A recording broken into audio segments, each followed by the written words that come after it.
This programme's sporting great was born on VE Day. Bill Shankly once described him as one of the finest players he had ever seen. In his time, he's played at various clubs, including Everton and Arsenal. And for the past 18 years, he's been heavily involved in the roller coaster ride that is football management. He is Alan Ball. You were always going to be special if your birthday was anything to go by. The 12th of May, 1945. I've been reminded of that so many times by Mother, that I was a victory baby. Yeah, and victory must have been there in your veins ever since, because I always look at you on the pitch and you think, there's a guy that really wants to win. I mean, there's no other options. Well, not from being very, very young. I was always around football because Dad was an ex-player and he went into management as well. Yeah. And I can always remember every time he spoke to players or people that word, you have to win. You have to go out and you have to give everything you've got. You have to give 110%. Those words are like synonymous to me all through my life from my father, and they're still ringing in my ears now. A great help, I'm sure, but often a hindrance. The demands of my father were very, very high. Yeah. As he said to me, once I realised that you had a certain amount of ability, then I had to really push you, and I can honestly tell you he got the big stick to me all the way through. Yeah. All the way through my life. He was my Svengali. He was quite fantastic in moulding me into what he wanted to be. I think he just failed in himself being a real top player. Yeah. And I think he wanted, a lot of people say, live their life through his son, and he certainly did that. But, you know, I didn't really have a childhood other than football. You see, I think there are a few things you can have in common with your kids. You're not probably going to like the same music as they're going to like. You will not have the same fashion sense. Your political views will probably be different or whatever. But I find with my children the great common bond is football, because when you go and watch a football match, you're talking the same language. You're at one. It is a tremendous bond. I mean, that must have brought you and your dad really, really close together. Yes, but it was. I can always. He always wanted another mountain for me to climb in everything I did. Yeah. And late in life, when we were really good pals, unfortunately before he died, he said to me, you know, he said, I got the big stick to you all the time. He said, but if you hadn't responded to that, he said, I would have gone other ways to trying to get out of you what I could see in your ability. Yes. And then when I kept thinking back, I thought, gee whiz, he's absolutely right, because he used to make and demand of me so. It was so hard, Eamon, all the time. And once I'd done that, there was another mountain I had to climb, and he kept push. And at the end of the day, you know, I got where he wanted me to go. Yeah. How much of your dad is in you now as a manager? I just hope my father's not dead while I'm alive. That's my respect I've got for him. Yes, yeah. You know, there's so much I remember about you playing, and there's two things I remember. Both are colours. One is the colour of your hair, and the second is the colour of your boots. All right. Because you were different than everybody else. You wore, for a period, white boots. It's Morrissey. Ball. Now, did they make you play better? No, they most definitely didn't. No, they were the worst boots you could ever wish to wear. You see, when I was at school, you had to have, there was you and there was Steve Highway, and who else was there? Alan Hinton. Alan Hinton at Derby. Yeah. Had these white boots. Yeah. And everybody wasn't sure. It was the new thing, and you just weren't sure if they were a bit Nancy looking or not. But if Alan Ball wore them, he was a bit of a hard man, then that was sort of all right. Yeah. I can remember being approached. They must have wanted a daft devil, I suppose, who could carry these off, type of thing, these boots. And I remember them bringing them to me, and I thought, no, I could. But the monetary gains were huge. I think it was about $2,000 a year or something like that, which was huge in them days. Yeah. And I thought, well, I'll give them a try. Anyway, they brought these boots to me, and they were really shocking. And they used to have some swivels at the bottom of the boots as well. To help you turn. Yeah, and even to this day, wherever I go in England, somebody pulls me up and said, you know, my career was finished through them boots of yours. You know, knee injuries and ankle injuries because they were a poor boot. But I wore them for a period of time, and then they were that bad that, a little secret I'll give to you, that I took the stripes off my Adidas boots and painted them white. So I had a good pair of boots to play in. Now I know. But I got away with it until it rained one day. The other colour was your hair. as I said, the red hair, the distinctive crop. How much did your red hair formulate the sort of player that you were? Again, it was father. He just said, you know, you've got a distinctive colouring, son. Make sure you're seen. First 20 minutes of a game, but here, there, be a nuisance if you have to be. Pester people. I mean, he was just guiding me and moulding me into what he thought was the right to be. I think my temper was there. It was just a competitive spirit that I had that just goes with the red hair, I suppose.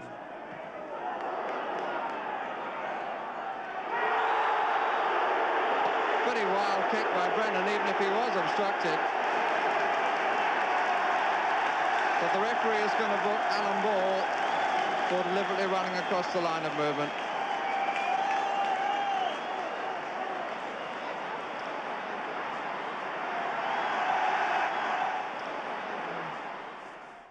But I knew that if I hadn't gone and given everything I had over the 90 minutes, I couldn't even think of going home without having an earful, I'll tell you. Do you know people say that temper and red hair go together? Do they, do you think? I'd like to think that I'm a totally different person away from the football pitch. After I'd played my game of football, I mean, I used to hate myself sometimes on the pitch, Eamon.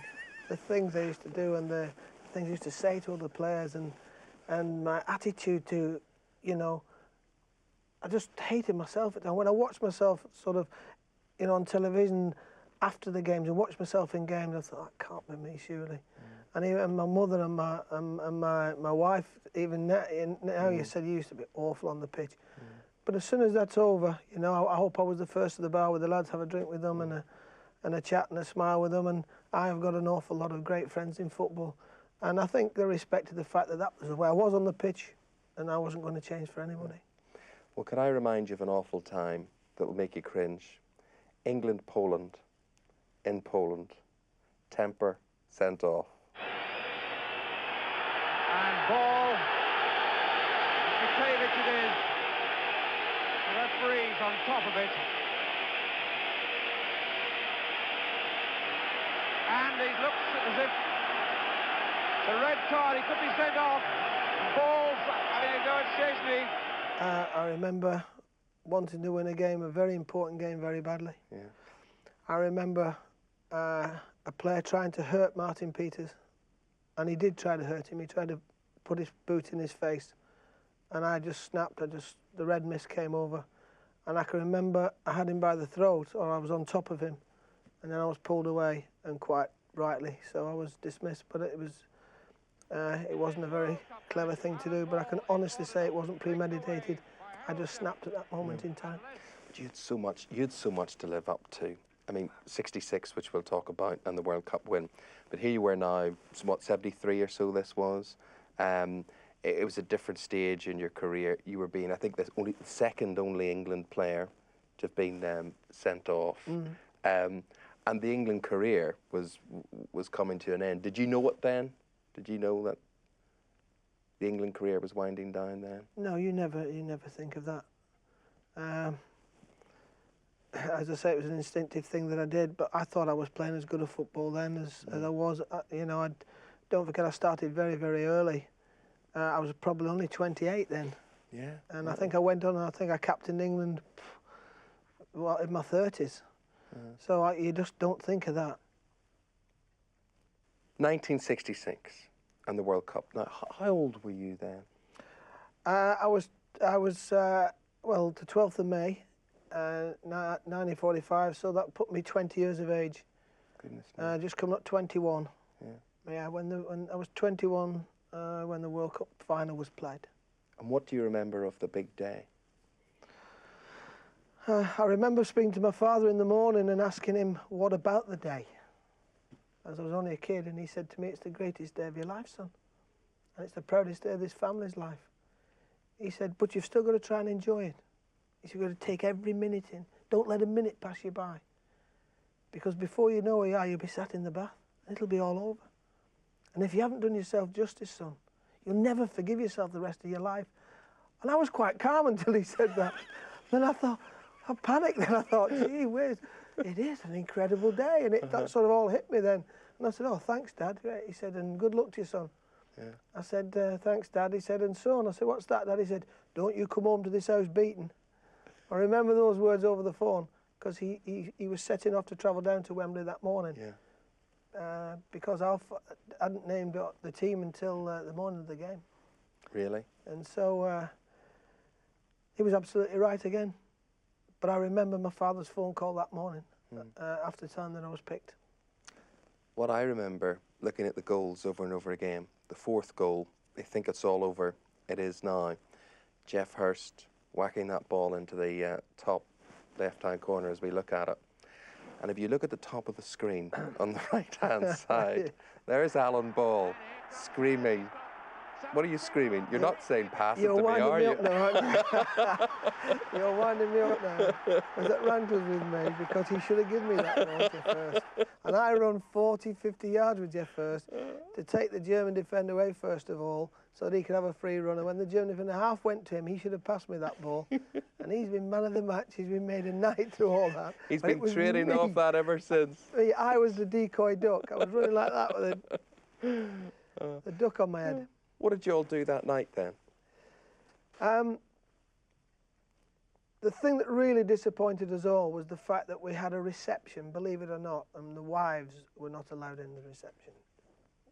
Typical FA, old school tie, absolutely ridiculous. They were in a separate room, our families were in a separate room. My girlfriend then, which is my wife now, Leslie, all the wives were in a separate room. They had their little celebration on their own.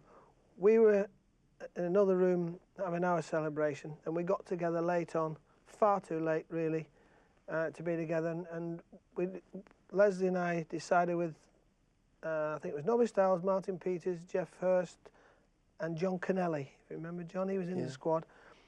And we went into Danny LaRue's, believe it or not. And Danny was absolutely fantastic. The whole place clapped us in. Danny came out with a wonderful cake.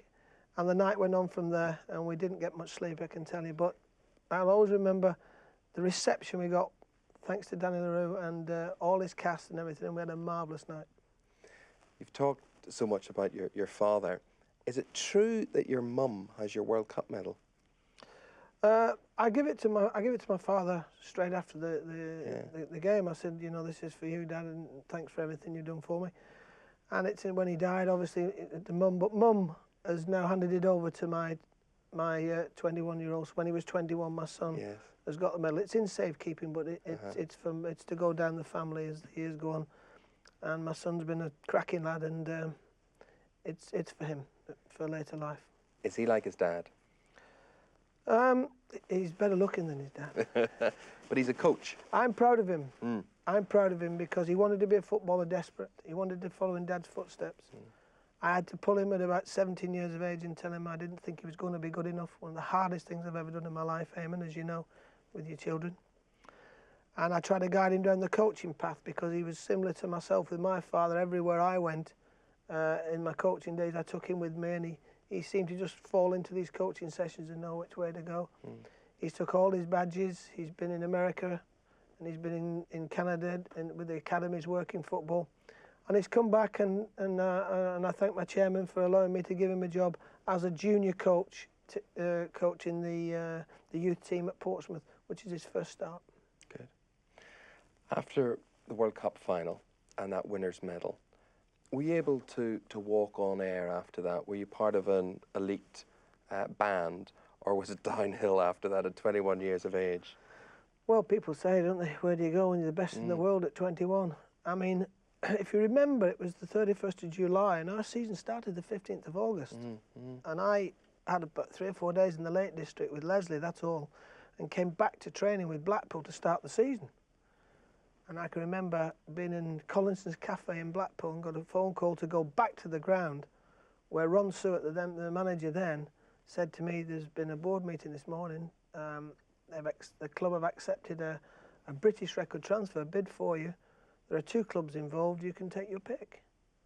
And I said, who are the clubs? He said, Everton and Leeds United. And this is perfectly true. I said, can I phone my father? And I phoned him, and I said, Dad, I said, you won't believe this. I said, I can go. they've had a board meeting this morning. It's a British record transfer fee, Dad. I said, what am I going to do? He said, who's involved, son? I said, 2 clubs, Dad, Leeds United and Everton. He said, right, he said, I'll make my way home from work. You get yourself home. We'll have a chat about this, and you're stopping in Lancashire. So that was it. That was it. But again, I didn't want to move too far away from home. You know, the guidance of my father was still going on even after that World Cup. And where do you go? Life was just so fast then, and at 21 years you're thinking, oh, what next? What's next? And I went to Everton, where I had the best 6 years of my whole football life. I think I played my best football of my whole life on that passionate arena, which is the Merseyside.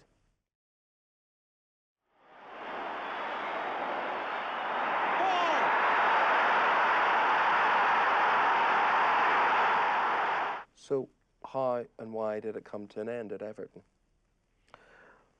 Well, I can honestly say, Eamon, that in my football life, I never realised money was important. I can honestly say that until the late Harry Catterick, God bless him, pulled me into his office one day and he said, we've had a bid from a top football club and the board have agreed to let you go. I said, I don't want to leave. He said, I'll tell you again. He said, you'll be allowed to go. And the fee was 220,000. So I said, again, can I speak to my father? And I rang my dad up. I said, Dad, I said, I can't believe it. I said, the manager's told me I can go. He said, well, just ask him, does he want you to go? So I said, my father's asked, do you want me to go? He said, yes. He said, yes, Father. He said, well, I suggest that you speak to whoever wants to talk to you and you leave Everton if your manager wants you to go, son. So I said to him, I'll speak to whoever you want me to speak to. Who is it? He said, it's Bertie Mee at Arsenal. And they just won the double, a massive club, as you can imagine. So I thought, well, that's not too bad if the top side in the country want me. Then I said, could you tell me, you know, really why you want me to go, Mr. Manager? And he said, I bought you for £110,000. He said, I've had you 6 years. We've won silverware here. You've been fantastic. We've been into Europe. We've done everything. He said, no, I'm making a profit of £110,000 on your son. He said, you must learn in football that it is a business. That was the first time I'd ever realised that money was a big thing in football. And so I left and joined a fantastic club where I was treated like a king.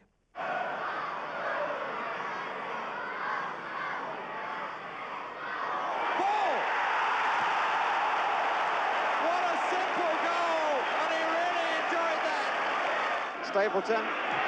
Ball!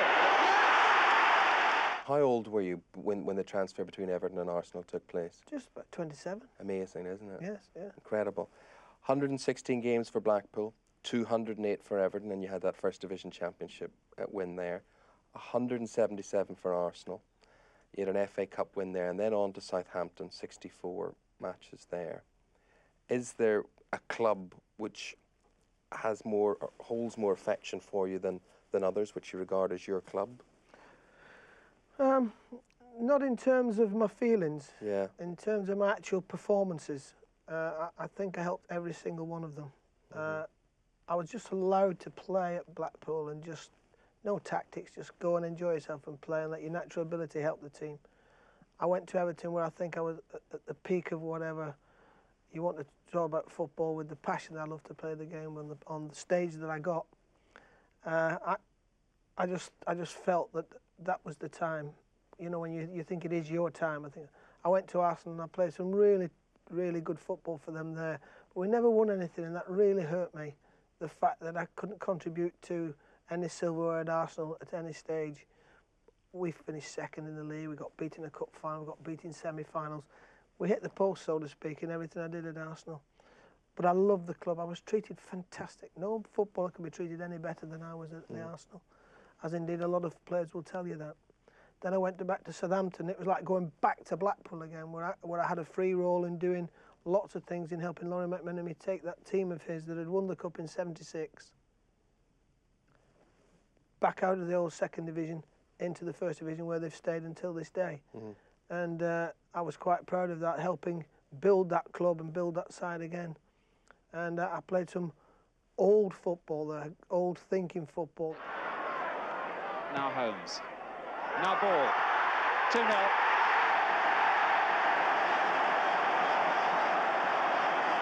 That's your affection for all your clubs. If we count England as a club, what about there and how it came to an end? I was disappointed in the way it came to an end. A gentleman is no longer here, unfortunately, Mr. Revy, to defend himself. But I've got stuff at home that really hurt me, especially a letter unsigned from him after playing for my country 72 times.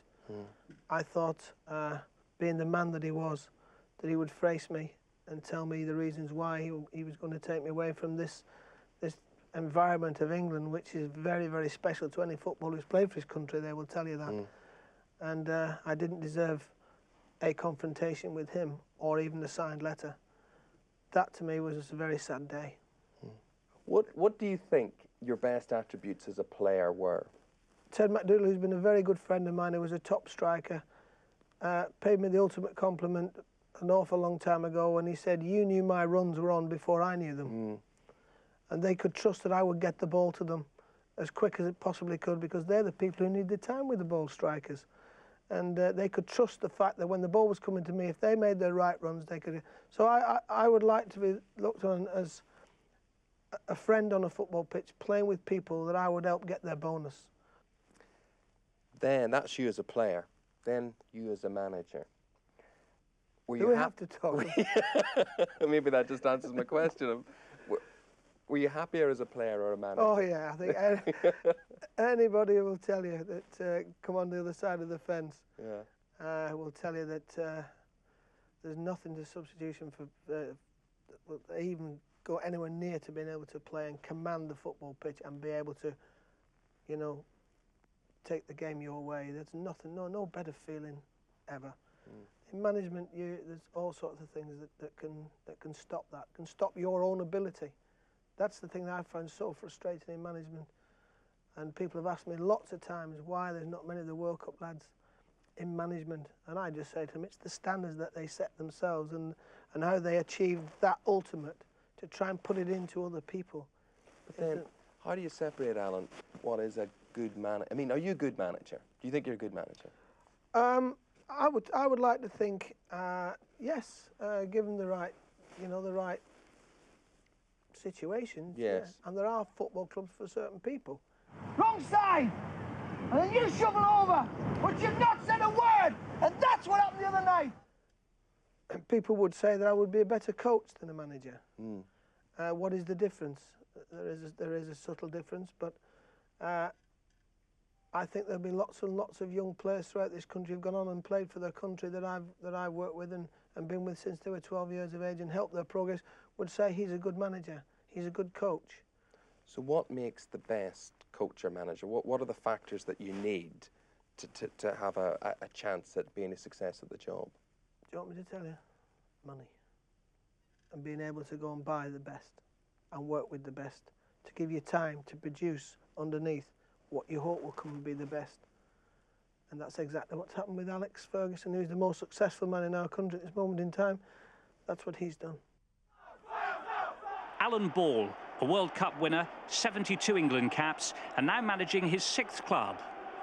Now, you're not just speaking as a manager who was on the opposite side in Manchester to Alex Ferguson at one stage in your career here, are you? No, I had a real tough job there. I knew that when Francis took me there. But did anything prepare you? Though you were telling me how well you were treated around the grounds as a player, no matter which club that you'd played for, people respected you and whatever.